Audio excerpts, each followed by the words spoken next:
प्रसार भारती अभिलेखागार की प्रस्तुति सदाबहार सुनहरे दौर का अनमोल खजाना।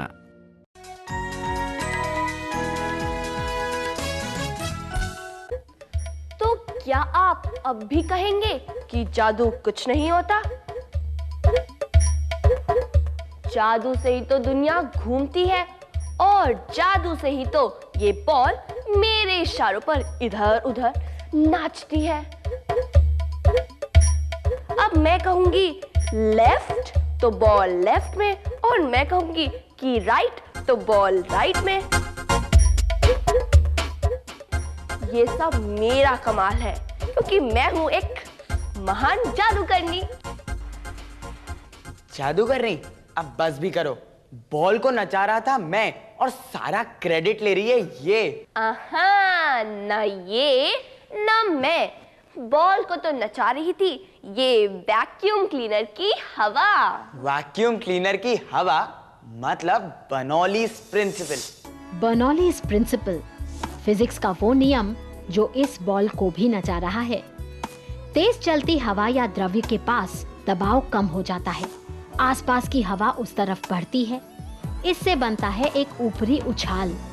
ये नियम एरोप्लेन्स की उड़ान पर भी लागू है और पक्षियों को भी यही उड़ाता है। बर्नौलीज प्रिंसिपल, इसे हमेशा याद रखें, बड़े काम का है। भाई अब जब पोल खुल ही गई है तो आप भी हमेशा याद रखिए, होता नहीं कुछ जादू टोना, क्योंकि साइंस से भरा है कोना कोना। और कोने कोने में छिपी साइंस का सिर्फ एक सच है। हर बात का कोई ना कोई कारण और हर सवाल का कोई ना कोई जवाब, जिनको ढूंढकर हम ले आए हैं आपके पास।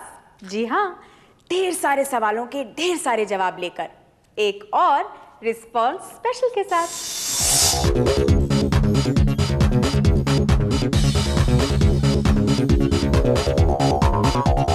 ऐसा ही होता है, पर क्यों होता है, कैसे होता है, आपके बहुत सारे केतरी मतलब सवाल हमें मिल रहे हैं। बहुत से सवालों के जवाब आज एक बार फिर एक बहुत ही स्पेशल एपिसोड में, क्योंकि ऐसा ही होता है।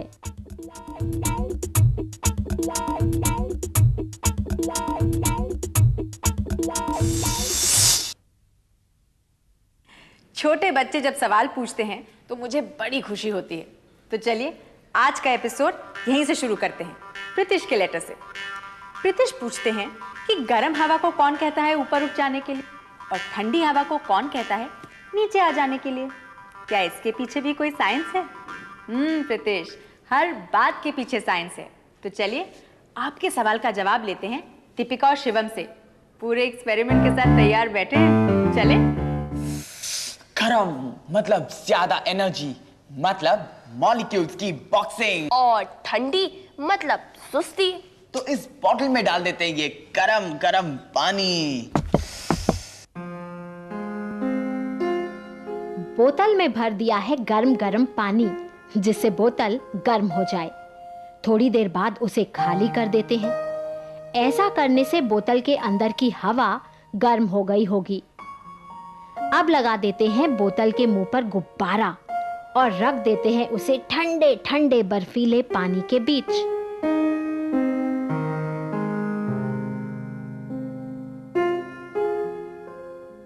बर्फ ने बोतल के अंदर की हवा को कर दिया ठंडा। वो सिकुड़कर नीचे आ गई। तुरंत बोतल के बाहर की गर्म हवा ने अंदर जाने की कोशिश की और अपने साथ गुब्बारे को भी अंदर ले गई। इसी बोतल को अगर हम एक बार फिर गर्म पानी में रखेंगे तो देखिए क्या होगा। गर्मी चीजों को फैला देती है और ठंड उन्हें सिकोड़ देती है, श्रिंक कर देती है, छोटा। गर्म हवा का फैलना और ठंडी हवा का सिकुड़ना हमारी पृथ्वी के संतुलन के लिए बहुत जरूरी है। ये हमारे चारों तरफ हर समय होता रहता है। इसी से मौसम बनते हैं और हवाएं चलती हैं।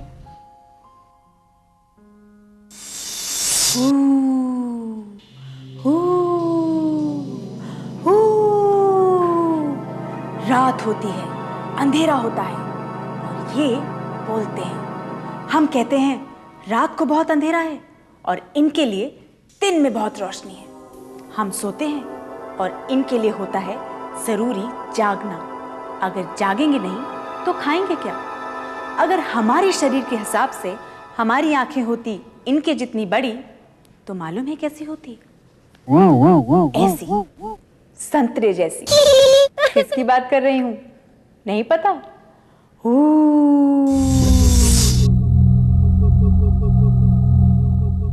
उल्लू की आंखें बनी ही रात के अंधेरे में देखने के लिए हैं। बड़ी बड़ी आंखें और आंखों की पुतलियां खूब छोटी बड़ी हो सकती हैं। उल्लू की आंखें ज्यादातर सभी दूसरे पक्षियों की आंखों से बड़ी, इतनी बड़ी कि उनको जगह पर रखने के लिए चाहिए सहारा। वो ज्यादा इधर उधर नहीं घूम पाती, पर उल्लू अपनी गर्दन 270 डिग्री घुमा सकते हैं। दोनों आंखें एक दूसरे से अलग काम कर सकती हैं। मतलब हो सकता है कि एक आंख की पुतली कम रोशनी में देखने के लिए फैल जाए और दूसरी रोशनी में देखने के लिए हो जाए छोटी, वो भी एक ही समय पर।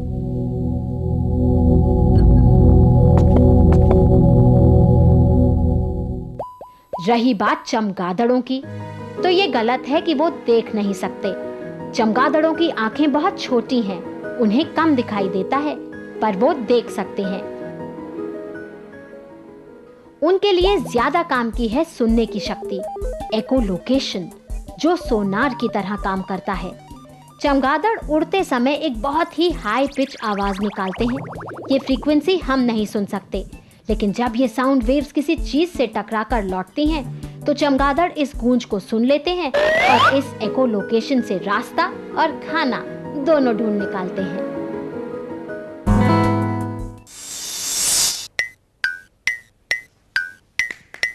दीपिका जी बताइए, दिन में सपने कौन देखता है? अरे वही जो दिन में सोता रहता है।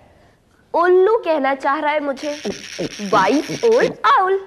वैसे मैं सपने नहीं देख रही थी, बल्कि मैं सोच रही थी कि हमें रात में सपने क्यों आते हैं। हमें रात में सपने क्यों आते हैं, यही तो है हमारा अगला केस भी। हम दिन भर बड़ी सारी चीजें देखते हैं, सुनते हैं, सोचते हैं, समझते हैं। कभी खुश होते हैं और कभी हो जाते हैं नाराज। कभी हंसते हैं, कभी आता है रोना और कभी डर जाते हैं। ये सभी बातें, रंग हमारे दिमाग में स्टोर हो जाते हैं और जब हम सो जाते हैं तो हमारा दिमाग जागता रहता है। साइंटिस्ट्स ने पता किया है कि हमारी नींद कई फेजेस में बटी है। इनमें से एक रैपिड आई मूवमेंट REM है। ऐसी नींद जिसमें हमारा दिमाग बड़ा एक्टिव रहता है और हमारी पुतलियां बंद पलक के नीचे भागती रहती हैं। यही समय है जब हमें सपने आते हैं।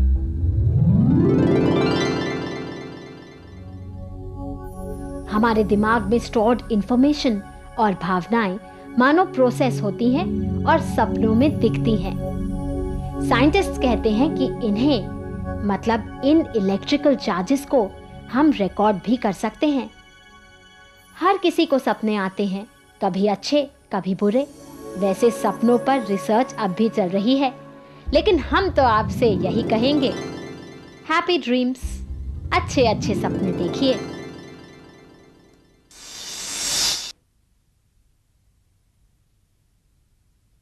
हमारी आंखें जब बंद होती हैं तो हमें कुछ नजर नहीं आता, लेकिन जब हम सोते हैं तब भी तो हमारी आंखें बंद होती हैं, पर तब हम देखते हैं खूब सारे सपने।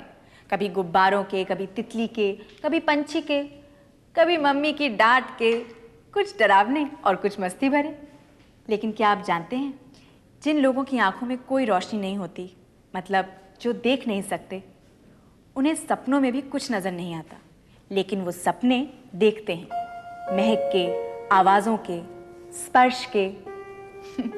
हाँ, और इसका कारण भी वही है जो अभी अभी आपने समझा। हमारे सपने जुड़े हैं हमारे मस्तिष्क में स्टोर्ड इंफॉर्मेशन से, राइट?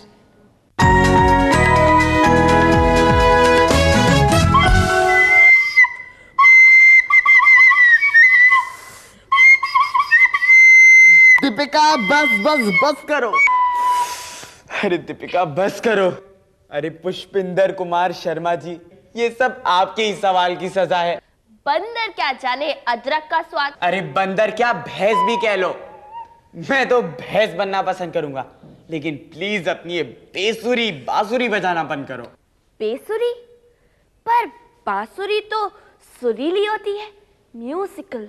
और ये मैं थोड़ी ना कह रही हूं, ये तो जम्मू से लिख कर आया है।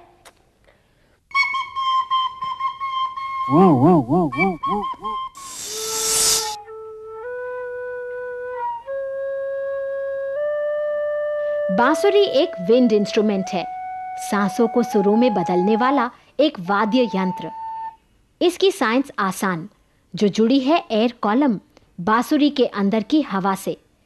बांसुरी पर अलग अलग छेदों को बंद या खोल करके हम एयर कॉलम की लंबाई बदल सकते हैं। लंबाई कम तो ऊंची पिच, ध्वनि तरंग की फ्रीक्वेंसी ज्यादा। दूसरी तरफ लंबा एयर कॉलम तो पिच नीची, फ्रीक्वेंसी कम। आप खुद सुन लीजिए। सरगम के निचले सा में सभी छेद बंद हैं, सबसे लंबा एयर कॉलम, और ऊपर के सा में सभी छेद खुले, सबसे छोटा एयर कॉलम।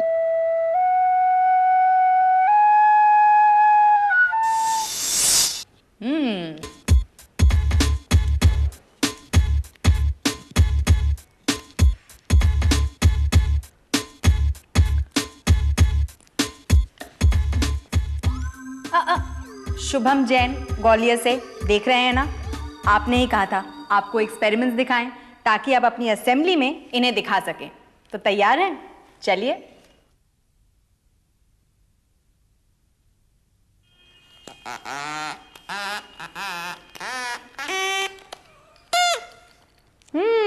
ऐसा ही होता है। और ऐसा क्यों होता है ये तो आप समझ ही गए होंगे। लेकिन शिवम और दीपिका पानी में बॉल्स क्यों डाल रहे हैं?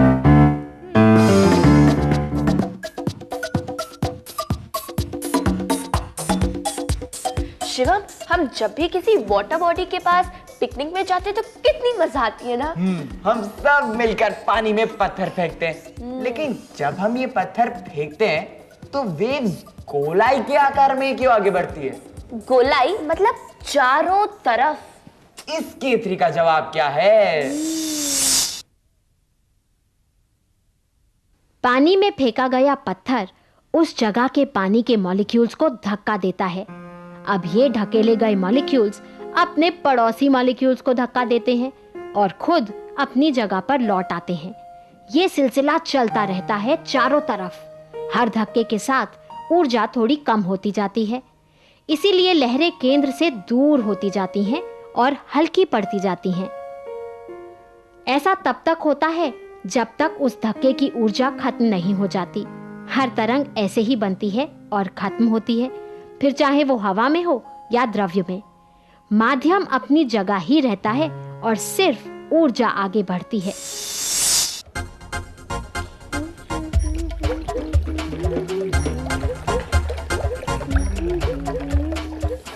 ये डाल दिया पानी, मैं बड़ी वाली डालूंगा।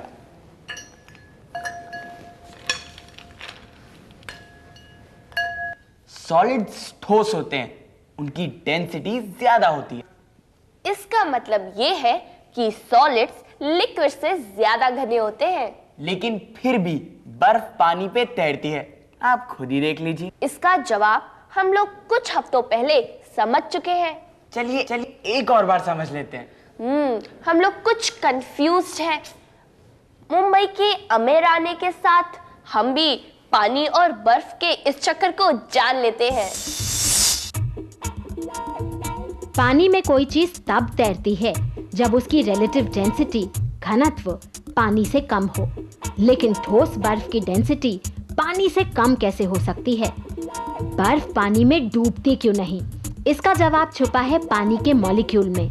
2 हाइड्रोजन एटम, 1 ऑक्सीजन एटम, एक तरफ पॉजिटिव चार्ज, दूसरी तरफ नेगेटिव। इसलिए पानी का बाइपोलर मॉलिक्यूल अजब है। पानी 100 डिग्री सेंटीग्रेड पर उबलता है और 0 डिग्री सेंटीग्रेड पर जमकर बर्फ बन जाता है।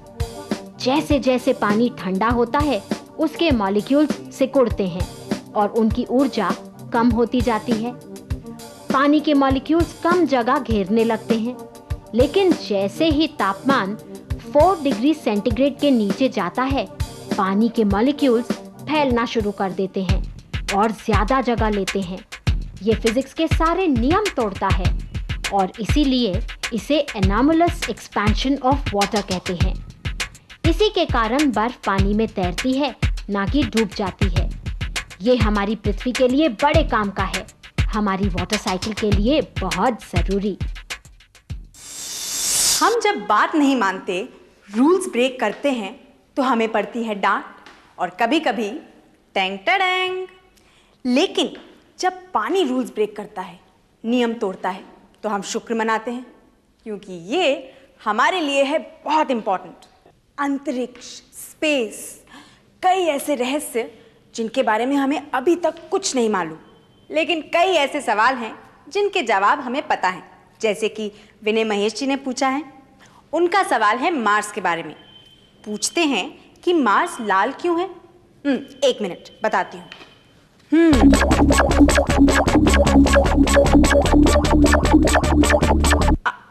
अरे भाई, पिटाई नहीं कर रही, जवाब दे रही हूँ। ऐसे नहीं, ऐसे। इसी में तो छुपी है लाली मार्स की। देखिए, लोहे की पुरानी चीजें क्यों लाल पड़ जाती हैं? जवाब आपको मालूम है, जंग, रस्ट। और बिल्कुल इसी कारण मार्स या मंगल ग्रह भी लाल है। मार्स को रेड प्लैनेट या लाल ग्रह भी कहा जाता है। उसकी मिट्टी में बहुत सारी जंग या आयरन ऑक्साइड है जो इसे लाली देता है। मार्स का वातावरण बहुत पतला है और उस पर पड़ती है कड़ाके की ठंड। इसी ठंड के कारण मार्स पर लिक्विड पानी नहीं, पर बर्फ है, मिट्टी में भी और उसके ध्रुवों पर भी। क्या मार्स पर जीवन है या कभी था? स्पेस साइंटिस्ट्स इस बात पर जोर शोर से रिसर्च कर रहे हैं। हम खाना खाते हैं और फिर उसे बाहर निकालते हैं। शर्माने की कोई जरूरत नहीं है, सबको करना पड़ता है और ये हमारे लिए बहुत जरूरी है। कभी सोचा है कि पौधे जो खाना भी खाते हैं, पानी भी पीते हैं, वो अपने खाने को कैसे एक्सक्रीट करते हैं? यही तो पूछा है नन्ही सी कोमल ने। ये साइंटिस्ट बनना चाहती हैं। कोमल, आपकी चिट्ठी पढ़ के तो हमें लग ही रहा है कि आपका एटीट्यूड ऑलरेडी साइंटिस्ट जैसा हो गया है। Very good. तो चलिए आपके सवाल का जवाब ढूंढते हैं। क्या प्लांट्स नंबर 1 या नंबर 2 करते हैं, एक्सक्रीट करते हैं? सवाल का जवाब ढूंढते हैं पेड़ पौधों के बीच जाकर। प्लांट्स खाना खाते भी हैं और पकाते भी। पकाना मतलब फोटोसिंथेसिस। हवा से कार्बन डाइऑक्साइड, मिट्टी से पानी और सूरज से धूप लेकर पेड़ों पौधों की पत्तियां ग्लूकोज बनाते हैं। इस प्रक्रिया का बाय प्रोडक्ट होता है पानी और ऑक्सीजन, जो पौधे बाहर छोड़ देते हैं। इसे भी एक तरह का एक्सक्रीशन मान सकते हैं। फोटोसिंथेसिस से बना ग्लूकोज और मिट्टी से खींचे गए मिनरल्स को पौधा इस्तेमाल करता है। अलग अलग बहुत सारी प्रक्रियाएं होती हैं और इन प्रक्रियाओं में कुछ चीजें बेकार रह जाती हैं, बाय प्रोडक्ट्स। साइंटिस्ट्स ने पता किया है कि पौधा इन बेकार चीजों को अपने तनों और पत्तियों में जमा कर लेता है। जब पत्तियां झड़ती हैं तो ये वेस्ट प्रोडक्ट्स बाहर निकल जाते हैं। इसीलिए पत्तियों के झड़ने को भी एक तरह का एक्सक्रीशन मान सकते हैं हम। इमेजिन करिए, अगर प्लांट्स भी हमारे ही तरह नंबर 1 और नंबर 2 करते तो क्या होता? शिवम की इमेजिनेशन भी गंदा है। अरे इसमें गंदा क्या है? It's a call of nature. और वैसे भी सर आइंस्टाइन ने खुद ही कहा था, नॉलेज से भी बढ़कर है इमेजिनेशन। तो इमेजिनेशन को उड़ाते हैं, नॉलेज को बढ़ाते हैं। लेकिन इस छोटे से ब्रेक के बाद